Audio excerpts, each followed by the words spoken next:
Good evening viewers, myself Rajwinder Kumar. I am from Government Polytechnic College, Amritsar.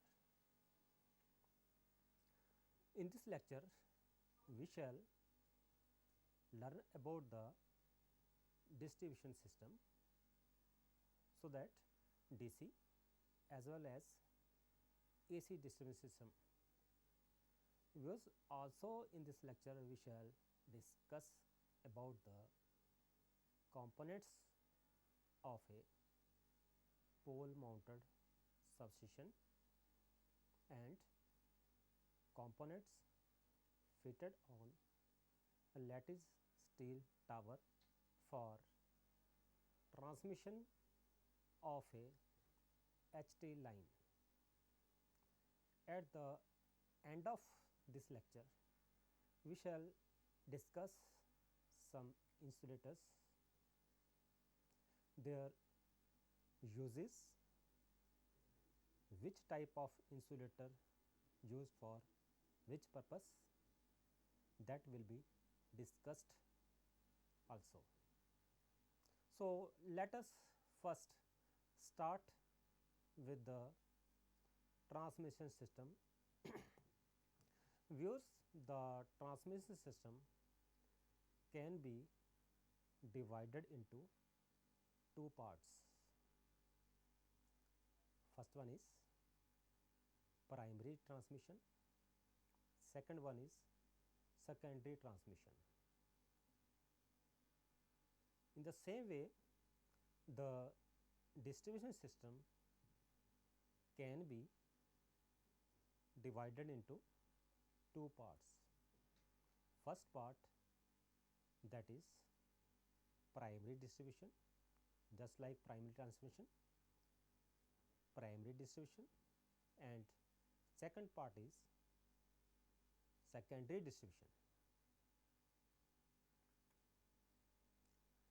So, viewers, a distributor is set to the legal requirement that power must be supplied at a voltage within plus minus 6% of the declared voltage, whereas a transmission system is not subject to any such restriction. Its voltage can vary as much as 10% to 15% due to variation in loads. So, viewers, any restriction in transmission system is technically and not legal. So, the transmission system of an area is called grid. So, the different grids are interconnected through the lines to form a regional grid, and the different regional grids are further interconnected to form a national grid. So, this is the definition of a national grid. Each grid operates independently. However, power can be transmitted from one grid to another. The maximum generation voltage in advanced countries is 33 kV. So viewers, it should be noted the generation voltage, which is the maximum voltage in advanced country, that is 33 kV, but in our country India, this voltage is 11 kV. So in India, generation voltage is not 33 kV, but this voltage is 11 kV. So this is the highest generating voltage in India. The amount of power that has to be transmitted through transmission lines is the amount of power that has to be transmitted through transmission lines, that is very large, and if this power is transmitted at 11 kV, the line current and power loss will be large. Therefore, the voltage is stepped to a higher level by using step up transformers located in substations. So viewers, this point should be noted कि 11 kV voltage that is not transmitted through large distances. That is why in order to avoid the power losses, 11 kV voltage is stepped to thousands volts further by using a step up transformer which is located near the substations. So viewers, why voltage is stepped up from 11 kV? There are another reasons also there. We know the volume of conductor, or you can say size of conductor, that depends on voltage and current to measure electrical quantities.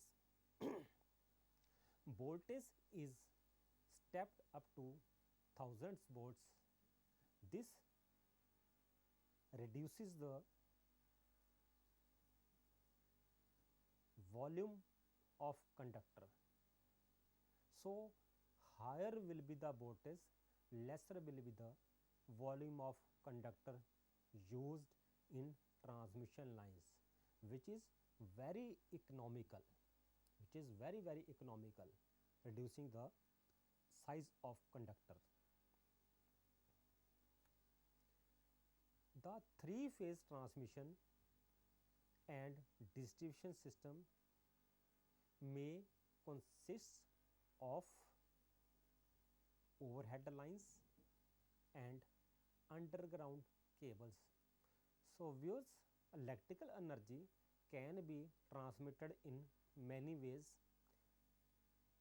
Majorly, there are two ways: by using the overhead lines conductors or using the underground cables.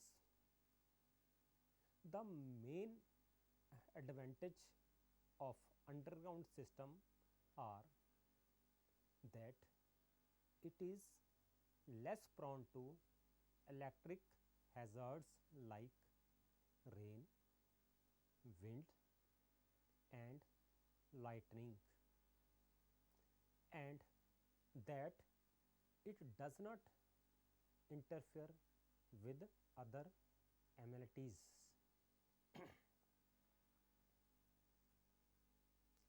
So viewers, distribution system can be explained as follows.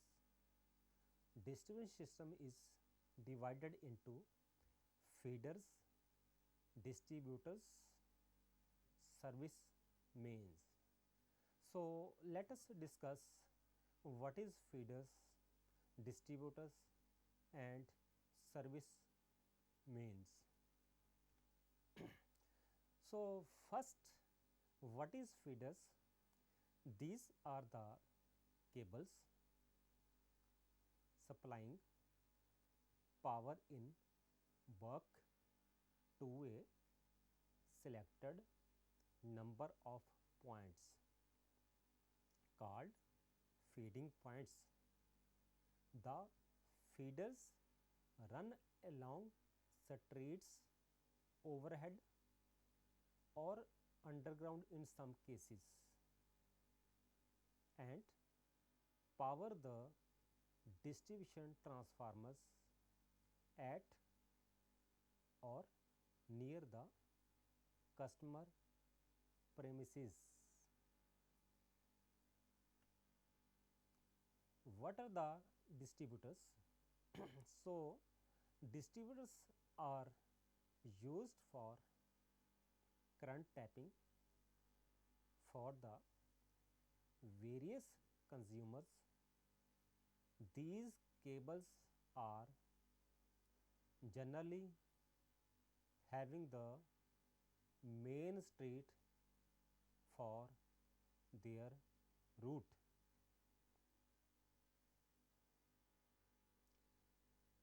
Service mains are the small cables teed off from the distributors and taken into the premises of the various consumers. Generally these are low tension cables.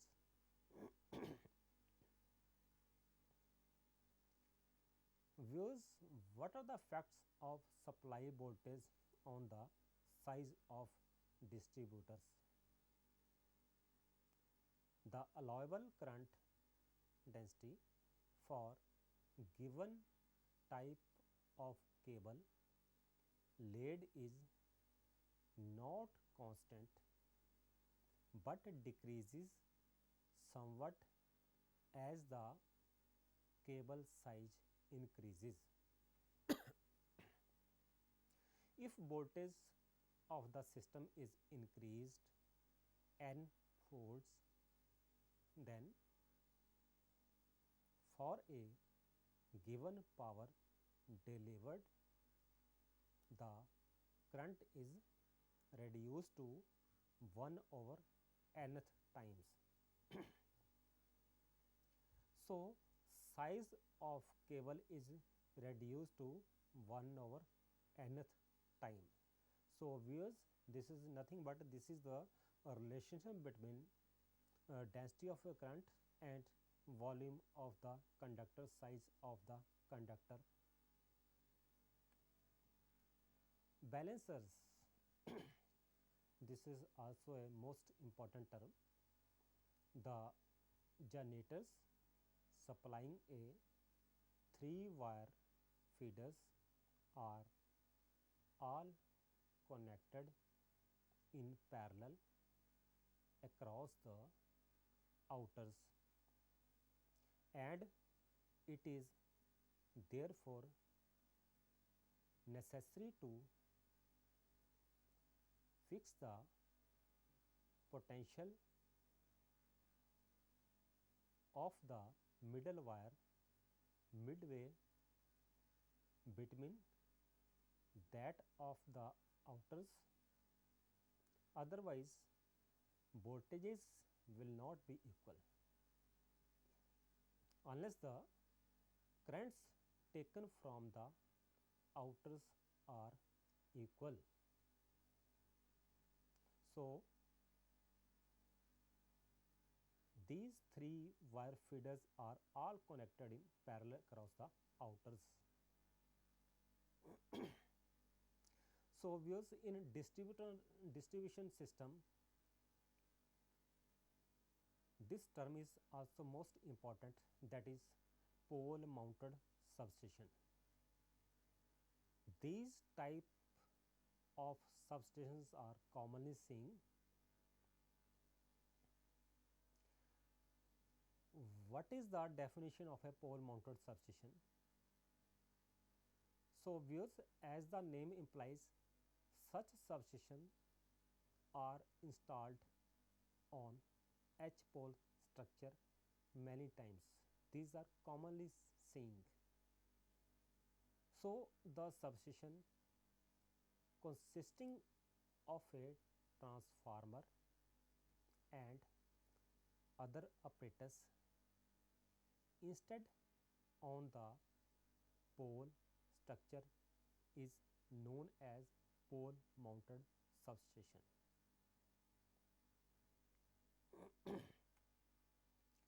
So what are the components fitted to this pole mounted substation? It is an outdoor type substation and is erected on a pole structure.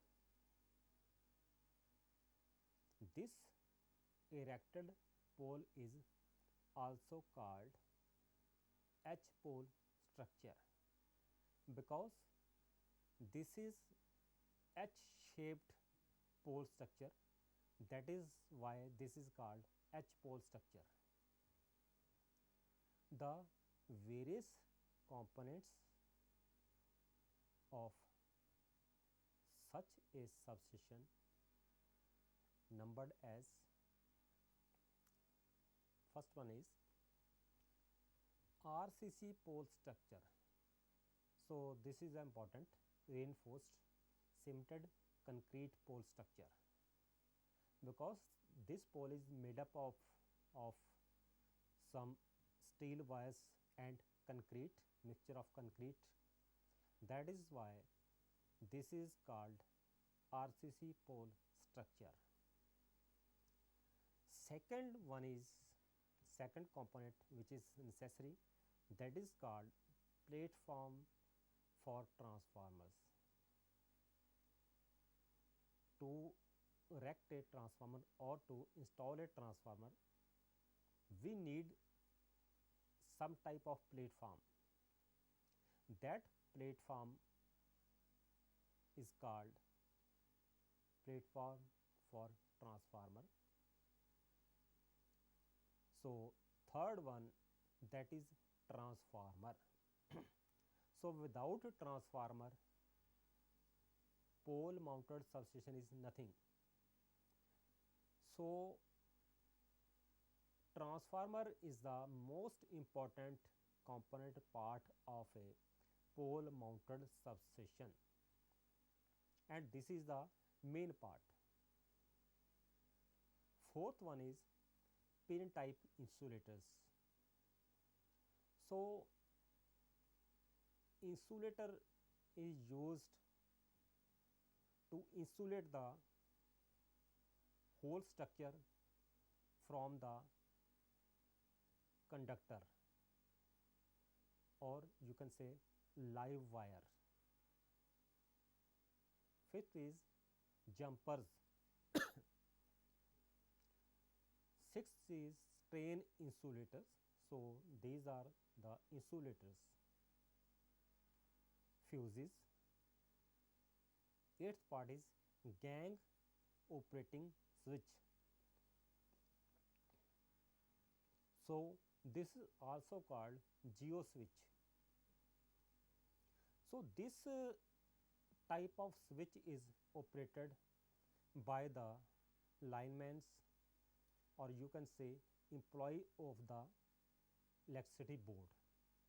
Only those persons can, or you can say have the power to operate this switch.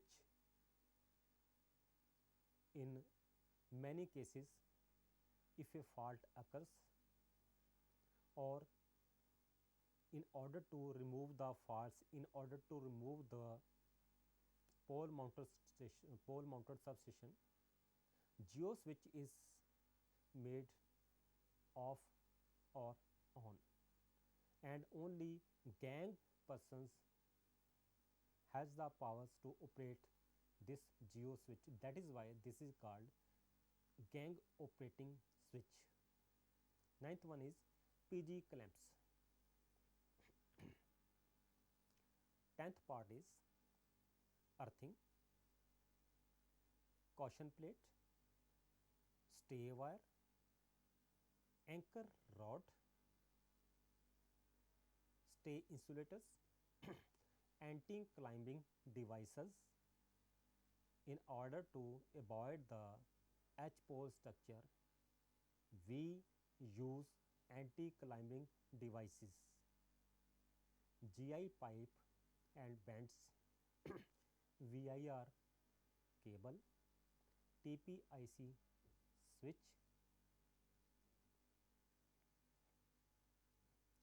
So viewers, this is the pictorial view of a pole mounted substation.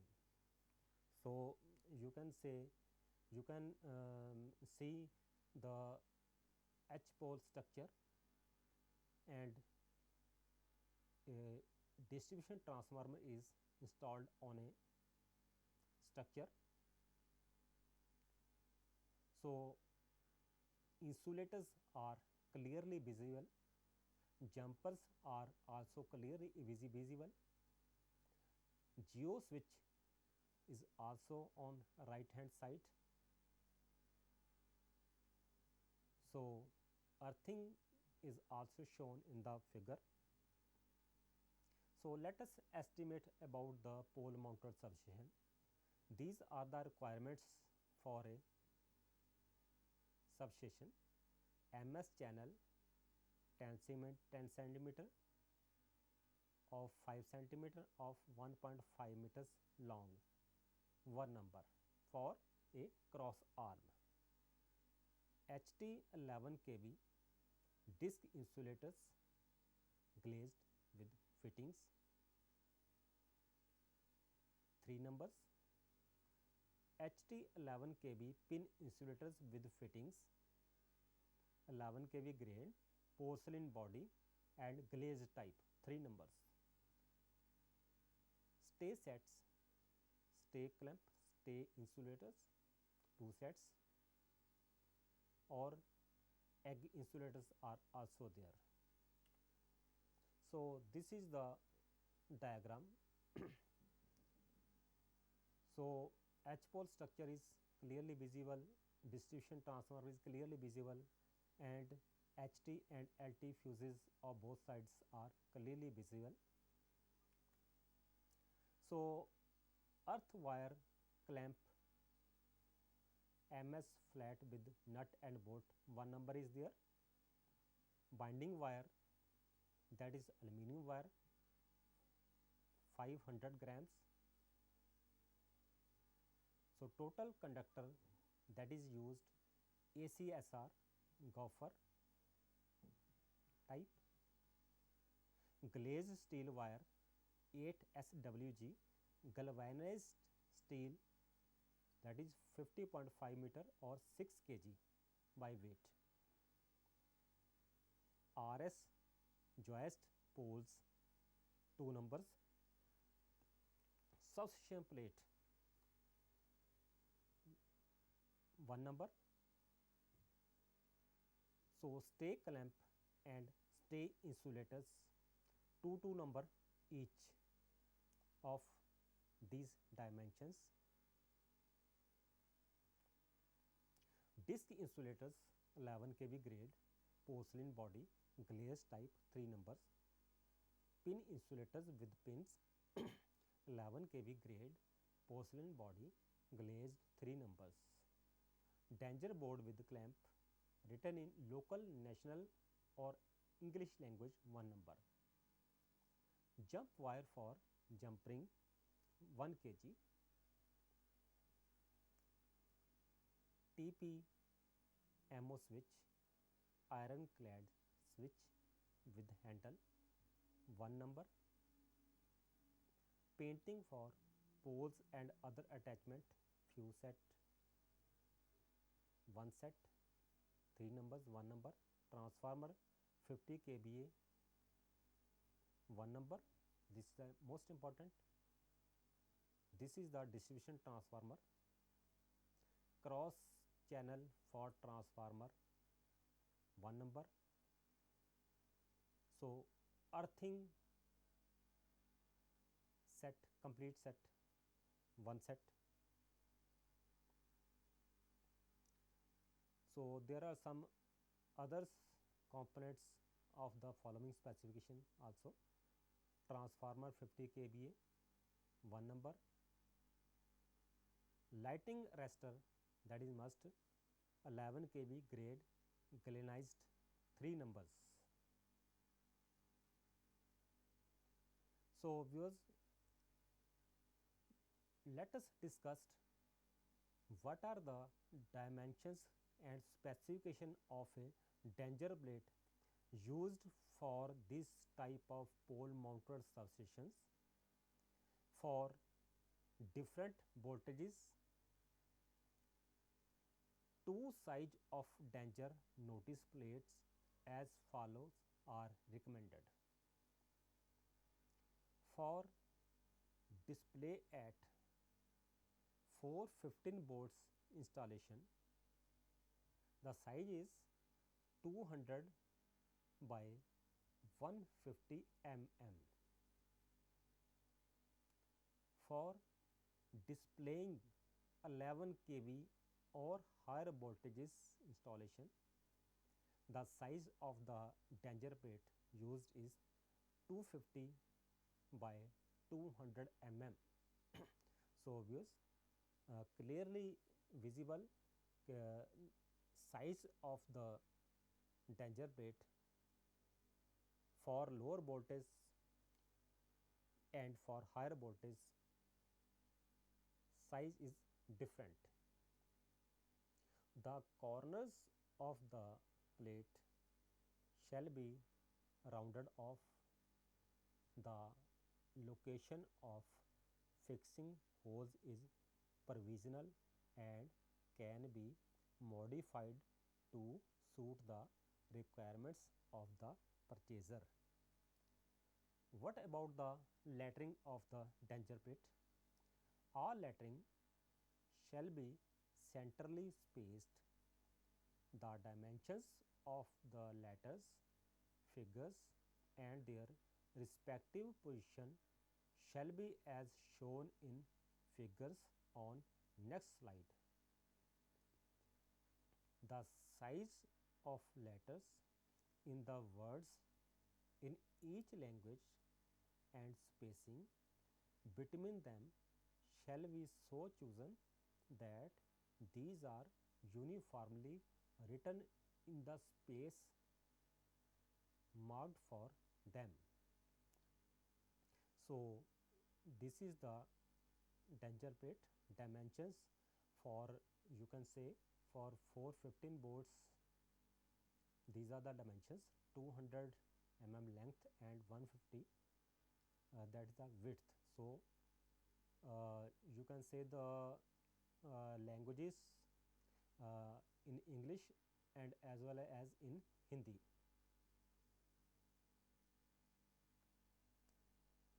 So under rule number 35 of Indian Electricity Rules 1956, the owner of every medium, high and extra high voltage installation is required to fix permanently in a conspicuous position a danger notice in Hindi or English, and in addition in the local language with the sign of skull and bones. So the type and size of lettering to be done in Hindi is indicated in the specimen danger notice plate as shown in last figure. So in Hindi you can see. Now let us discuss about the components regarding the lattice steel tower for distribution the AC voltage. The main supporting unit of overhead transmission line is transmission